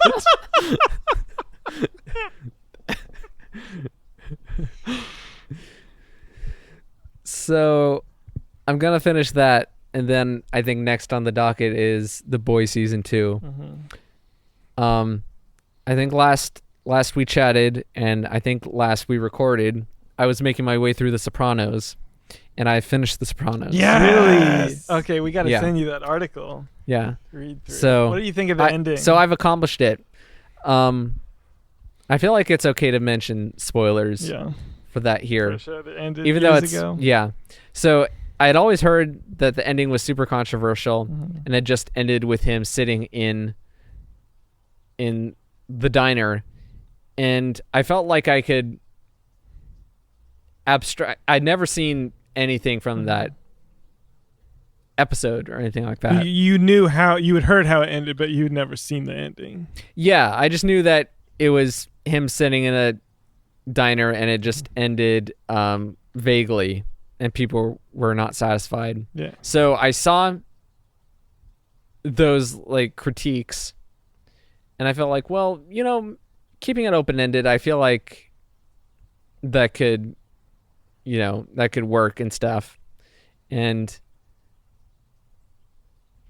I didn't quite understand people's criticism of it. After seeing it, I could definitely understand why people would be Right. upset with it. Yeah. So Because it is like a hard cut. Yeah. So very briefly, that diner that scene takes place in. Last time we went to New York, we landed in Newark, New Jersey, and that was our first stop. Before we went to there. our hotel, we went there and we sat the diner. at the table that he sat at, and Mhm. we ordered the onion rings. Oh no. Yeah, and the waitress was like, "Oh, you got to get the onion rings." And there are lots of I think there are like pictures of the Sopranos all around there, and it's cool to see. Yeah, it's one of those like, because remember we did the Breaking Bad tour. Yeah. Right. So it's that same type of feeling where you walk into this place and you're like, I've seen this, Yeah. and I know like, right, like like we sat where Walt and Jesse sat in the chicken place, Right. Pollos Hermanos. Mhm. So like right where the table is for the Sopranos finale. So we sat there. Actually, like there was a party that was just finishing up their sitting, so we actually waited and we are like, "Can we get that table?" And they're like, "Yeah." Yeah, and I think there's a sign there that says like this, or was it like reserved for Tony Soprano? or that something was like when he died. Yeah. They reserved the table. I think there is a sign on the table. And you there know that what was says- funny is when we were taking an order, there was there were two waitresses taking an order. There was one person who had been working there a while, and then somebody was training. And so when we asked to sit at the table and order the onion rings, the one person told the other waitress like there was a famous TV show that they shot here. That's why. By the way, the onion rings were fantastic. I imagine I'm sure there's like Sopranos tours, the same as the Breaking Bad Probably, tours. yeah. But so your thoughts on the ending are So I wasn't like unhappy Mhm. about it. I now understood why Okay. people had issues with it. It was more than just ending vaguely. It was Yeah. like it got cut off. yeah. You wanted to see what happens right after. You want to see. Okay, I'll spoil it. You want to see like Meta walk in and hang out with the family. So we've been telling you this whole time that there's an article that's gonna kind of explain or not like somebody's theory that's fairly Mhm. accurate, I think, that will help you digest the ending a bit. Why it ended the way it did. So I'll have to find that if and you send it haven't to been you. able to figure it out yourself or read otherwise. All the people's interpretations that I've heard, and I'd heard this before starting the series, was that the way it was shot and the pacing of it and all that stuff, the implication was that he was killed or assassinated or whatever. So Is that how you feel? that's how I was led to feel. Since after finishing the episode, I looked up like some interviews with the writer and stuff, and like some of the cast, and they all say like, you know, it just ended there. There wasn't any. Yeah, David Preconceived. Chase, you're talking about. He refuses to this day to say what happened. Although I think very recently he kind of slipped up in an interview and said something, and then he like smiled and was like, "Oh, well." We got some squirrel business going on outside. Also, there was a Sopranos movie that they shot, and it was supposed to come out in September, and that also got delayed before we even got a trailer. We haven't seen anything from it, but I'm so excited because the guy who played Tony, his son is playing young Tony in the movie, which is going to be so cool to see. So yeah, outside of the last episode, I'm glad I've watched The Sopranos, but I feel like the last few seasons, for me, were a bit of a slog to get through. Do you feel like you understand why people say it changed television and paved the way for shows like Breaking Bad? I definitely do. I feel like I would understand that even more if I'd seen The Sopranos before everything that influenced it came and I consumed before this. Yeah. But I definitely see that. I think the one, like, a critique that I have is that as the seasons were going on, I felt like I could see the same things kind of repeating in different forms. Like each season, one of Tony's guys gets killed. he kills him. Or Okay, but how about the performances, and especially James Gandolfini? the Isn't he just performances were amazing? outstanding. Yeah, and when you watch like him in person and see that he's doing an accent and he's so different from Tony Soprano, you realize like, wow, this guy is just insane. Yeah. He's so good. It And then of never- course everyone else on the show is It great, never too. looked like he was acting. It always just looked like he was just he was a natural. Tony Soprano was there and they were filming it. Yeah. So with modern shows, particularly Breaking Bad, there's a very clear like starting point and an end point, and with that you really feel like the character goes on a journey here. This didn't feel as much like that. I remember watching The Sopranos thinking like in the last half of the last season, it's like it doesn't feel like they're wrapping anything up. And then finally you get to the last episode and you're like, oh, okay, they wrapped it up. But then, well, also the thing that really surprised me about The Sopranos, having not seen it, or the first time I was watching it, it was like, wow, this is actually like a dark comedy. Like every episode is so funny, which I was really not expecting. Mm-hmm. Polly Walnuts. And there was the one shot, maybe you'll know what we're talking about, which is it was horribly edited and directed. It just everything slows down. It's a shot of Carmela walking, I think, in a school, and she's walking, and you then had shown me this before. It goes into Yeah. slow motion, and then it pauses on a frame, and then it wipes to another scene, and it's like the most out of place thing in any media. It's like they let a student director direct one moment, and it's like, oh, let's do everything I can possibly do. Yeah, poor decision making there. Because you never want to notice the editing. That's the thing they tell you about editing. You don't want to be taken out of the film or a show, and it absolutely does that. Makes you go, what did I just see? But I'm glad I experienced it, Yeah. and I'm glad I've seen it. Worth the time. Yeah. Tenet. Oh yeah. Oh, We saw it. Stand up again. I'm gonna stand up anyway too, Yeah. even though I don't have a Yeah. watch to tell me to stand up. I'm just I gonna feel like stand up standing up, too. because. Everyone at home, I want you to stand up and do Yeah. stretches with us. So we watched Tenet. Went to the drive-in because you can't really go to the movie theater, at least where we live.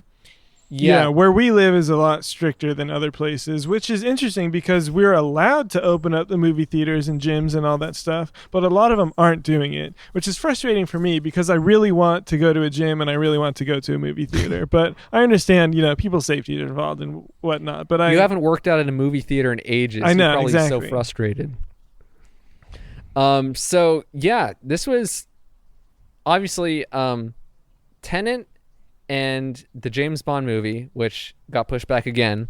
Those were the two movies I was most looking forward to. Just like Halo. So finally, I'm glad that I was able to see Tenet. We went to a drive-in and we saw it, and we, right after the movie ended, before, this is uncharacteristic for me, didn't even wait for the credits to finish before we parted ways. So we haven't discussed our thoughts on Tenet whatsoever. Did we want to get into spoilers or? Let's not. Okay. Just because there are probably a lot of people who haven't seen it.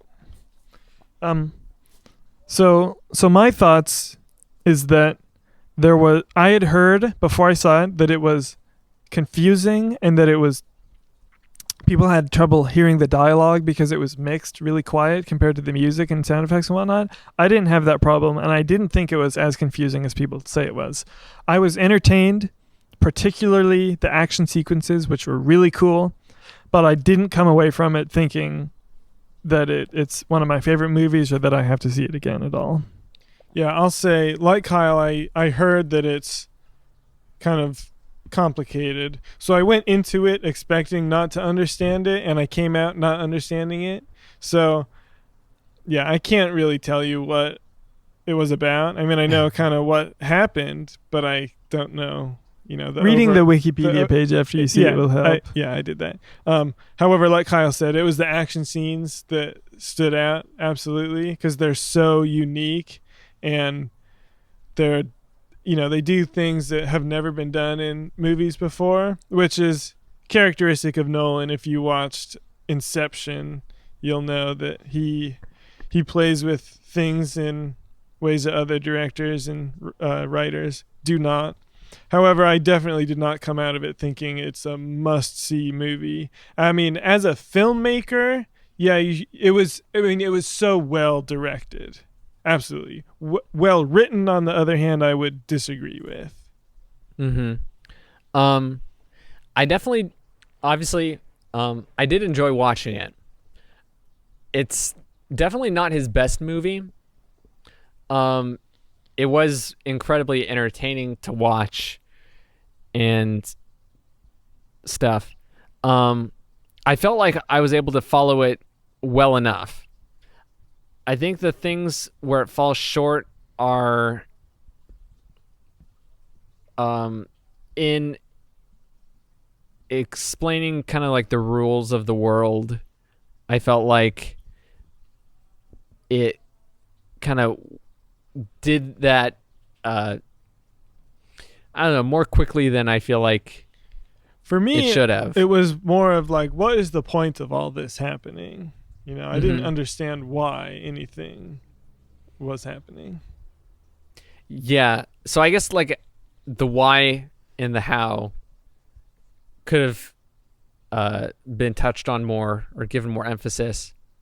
Like when they explain like how time and stuff works in Inception and going into dreams and stuff, it makes a lot more sense. Yeah, I felt like that was adequately explained, whereas this, I felt like it was maybe 3/4 of the way there, maybe, but not as much as it needed to be. It's not a movie that holds your hand all the way through it. Yeah. One thing I did get the impression of is that this felt like a lot like a James Bond movie. Yeah, I can see where you're coming from. I see what you're saying. Like, yeah. I think Nolan has always wanted to like do one of that, the modern James Bonds. Like both in the positive and the negative. I felt like this is Christopher Nolan making a James Bond movie that isn't a Bond movie, where he can do weird sci-fi stuff as well. Yeah, I see what you're saying. Yeah, in that, like, action stuff is happening, there's a plot there, but you don't really have to concern yourself with that. It's this hero guy and he's doing secret spy stuff. I didn't even realize until after the movie was over that the main character didn't even have a name. Yeah. I didn't even know that. And yeah, if you go on wasn't Wikipedia, troubled by it either. If you go on Wikipedia, they call him the protagonist. I feel like he called himself that, or somebody called him that. Oh yeah, they do. But he didn't have like a name. He was the protagonist. So yeah. I mean, I'm glad I saw it, but what did you rate it? I think I rated it 4 stars out of 5, although I feel like that's a little high. I feel like after reviewing it, since technically I don't get half-star ratings in my system, I feel like if I gave half-star ratings, it'd be a 3.5 out of 5, which I guess I just gave it a half-star rating. Oh, is it a 3 or a 4? I thought that. Well, apparently it's a 4. I think it's, in my heart, it's closer to a 4 than a 3. Okay. Just because it's cool and sci-fi.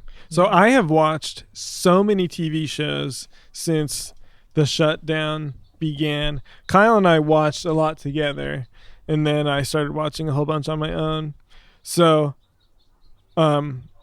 since all this began in March, we have watched Westworld. We talked about that last time. Yeah, we watched the Amazon or the Apple show that you recommended. Yeah, For All Mankind. For All Mankind. I absolutely loved that. That was so good. Oh my God. We watched The Tudors, which Kyle and I had seen a lot of before, but we watched the entire thing in order this time, and that was highly enjoyable. Yeah, I stand by saying that the series finale of that show is one of the best series finales or episodes of television I've ever seen. It was really good. We watched some other smaller shows that we won't get into. I rewatched Sons of Anarchy, which is one of my all-time favorite shows. I put it up there with Breaking Bad. I mean, it's not as good as Breaking Bad, but it is as fun to watch as Breaking Bad. Okay. I also watched it for the first time. Yeah, I'd seen it before. Kyle had never watched it. I feel like, I did enjoy it, but I kind of feel the same as you about The Sopranos, that by the end of it, it felt like it was a lot of the same things happening over and over again. There's also a spin-off show called Mayans, which I watched and then I rewatched after Sons of Anarchy. So I absolutely love that show. I watched Friday Night Lights for the first time, which is one of those shows that you always hear about as the show is so good you have to watch it. And I did not realize just what I was missing. It is one of the best shows I've ever seen. So good. Absolutely a phenomenal show from start to finish. I would say it's the most authentic show I've ever seen. Very realistic and so fun to watch. You had brought up that, I think last time you were talking about this, that a lot of the lines were improvised. And yeah, it was one of those shows where there was no rehearsals and there was no blocking. So the first time they played the scene, and they also, there was a script, but they were free to go off script. So with the no rehearsals, no blocking, they just had multiple cameras set up, and the actors all knew that just wherever you go, you're covered. Just do what you're going to do. So everything is completely natural. They don't do anything that doesn't feel natural. And they don't say anything that doesn't feel natural. So in a way, it's an improvised show. Like the scenes are improvised, the dialogue and whatnot, but the story is all set out. So watch one scene from that show. Look it up on the internet and you will be like, wow. And I highly, highly recommend it. Also, that was like a breeding ground for actors. If you watch that show, you will not believe how many people you recognize. Even someone from Leverage was in that show. I probably know who the person who's kind of exploded since that series, but yeah, no, Michael B. Jordan from Creed. The guy, I'm totally blanking on his name right now. Taylor Kitsch. He started on that show. Minka Kelly was in that show. Obviously, everybody knows Kyle Chandler, Connie Britton, the guy from Breaking Bad. Which guy? The Matt Damon. Oh yeah, Jesse Plemons is in that show too. Yeah, see, I've already forgotten. There's just so many people. I could go on and on with who's in that show. I watched also a Ricky Gervais show called Extras, which is like a show where he plays a recurring extra. Like that's his job, is to be an extra. And then he, like, the whole time in the first season, he's trying to sell his script and show it off to everybody and just just get lines in movies and stuff. And then by the second season, he has his own TV show and he's a big star now and he's turned into the actor that he hates. And it's absolutely hilarious. It's so good. So that's just to name a few of the shows that I've watched. Like, I have completely turned into a binge watcher in a way that I was not before. So I've watched so much. But I've stopped watching while I'm reading this book, and it's taking me way longer than I thought it would. But hey, it's fine. Kyle, did you mention what you've been watching? Or? I haven't really been watching much. Like I said, the last thing I watched was Sons of Anarchy. Before that, I watched Black Sails, which was on Stars, but I was watching it on Hulu, a pirate show that I really, really enjoyed. It's only 38 episodes, so it's pretty easy to get through, and it's got fun story, really good performances. Nice. So yeah.